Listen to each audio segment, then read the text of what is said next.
Hi, I'm Dave. Welcome back. So, today I want to talk a little bit about my martial arts philosophy, in particular, avoiding the fight. Before I do, please smash the like, subscribe to the channel if you haven't done so already, and click on the bell to make sure you stay notified of my future content. And moving on, what do I mean by avoiding the fight?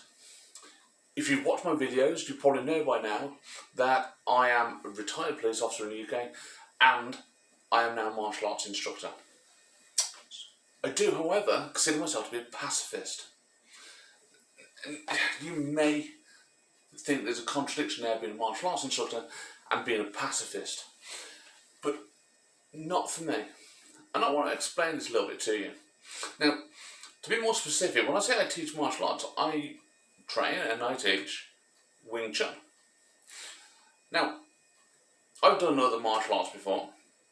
I've done kickboxing, I've done Thai boxing, and now I'm in Wing Chun. So, why did I stick to it and want to go into teaching it? And the reasons for that is because the philosophies behind it work for me. Okay? So, let's talk a little bit about fights and martial arts. If you train yourself to be aggressive, then from my experience, and in my opinion based on experience, if you train to be aggressive, you will be aggressive. Now, a lot of martial arts out there, especially when they're training for sport, the ethos behind it is you've got to win. And to win, you've got to fight. And so they train to fight with no possibility of walking away from it. Now, for me, if you are then put into a situation on the street where you are in a confrontation, if you have trained yourself to go into confrontation aggressively and win it through physical prowess, then you will do what you have trained to do. You will engage with a violent threat with violence. Now, let's put this into a little bit of perspective. In the UK, where I am, in the year from 2019 to 2020, before we all got locked down, so I don't want to include last year, okay? But 19 to 20, you had a 1.63% chance. That's just over 1.5% chance of being a victim of violent crime, excluding robberies, okay? So 1.5% chance of being attacked and physically hurt, okay? Now, again, putting it into perspective, you would need to stand in a room of 200 people to be able to confidently say 3 people in that room had been a victim of violent crime. That is not high. It is not high at all. Okay? The highest crime rates in the UK were fraud, theft of vehicles, theft of cycles, fraud being the highest. So crime is changing. There's not a lot of physical violence anymore. It is moving away. It's becoming, more high tech. So the vast majority of those frauds are going to be scams online, or people hacking into bank accounts and taking your funds, or scanning your bank card. So the violence now is limited. Does that mean I think you shouldn't be trained to fight? No, of course it doesn't. I think everybody should have some degree of martial arts training, or at least some form of self-defense training. Okay, and that's because if you are over that 1.5%, then you need to know how to deal with it. But this is where the pacifist in me comes in. The vast majority of fights or physical violence that take place can be avoided. They can be de-escalated. But people don't tend to train in de-escalation unless they're professionals and they're trained to do that. Okay? So this is what I'm talking about with martial arts often having a tendency to teach you to be aggressive. Somebody comes up and starts threatening you respond in kind. Okay? It's my way of thinking is, if somebody comes at you with an attitude that is up here with the threats, and it's just threats for now, there's no actual action being taken, but the threats are up here, the sort of the verbal aggression is up here, and you come in and meet them here, then you're going to have the fight. You're going to have that conflict physically. Okay? You can't meet somebody up here and then expect them to come down. Okay? Posturing in that sense does not work. Yeah? Trying to show that you are the bigger and tougher candidate and look at me, look at the threats I can give back to you, you better back down. This doesn't happen. Ego and bravado kick in and both parties start to big themselves up, and it just makes it worse. Okay? However, if somebody comes at you with aggression up here and you come in down here, then your calmness gives you a much better chance to bring that person down. Not necessarily all the way to the level, but you've got a better chance to bring that other person down. So when you're confronted by somebody and the threat's there, the aggression is there, but the actual violent act is not there yet, you must come in it down here. You have to be the calm, level-headed one, and you have to bring them down. But this is where I say that some self-defense training helps. Because if you are trained, if you do self-defense, you do any form of martial arts, and you have the confidence that you can defend yourself, then you are less likely to come in up here. You're more likely to come in down here and stay calm, because you don't let the ego take over and think you've got to try and posture them out of it. But as I said, if you constantly train to be aggressive, then you will be aggressive. So whatever martial arts you do, I think it's really important that when you're not training, physically training, that you think about the martial arts philosophies and you consider whether you want to continue to train aggressively. Okay, so train to win, but outside of that physical training, you've got to train yourself to be calm, be still, and to avoid it.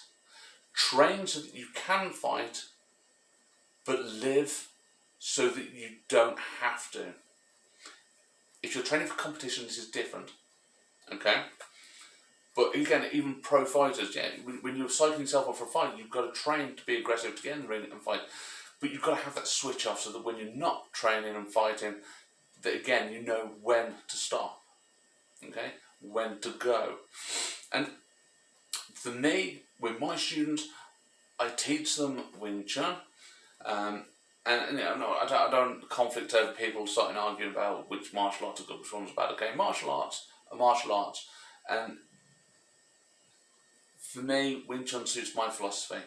Because within Wing Chun, we are taught we avoid the fight at all costs, but if we are attacked, then we must defend ourselves.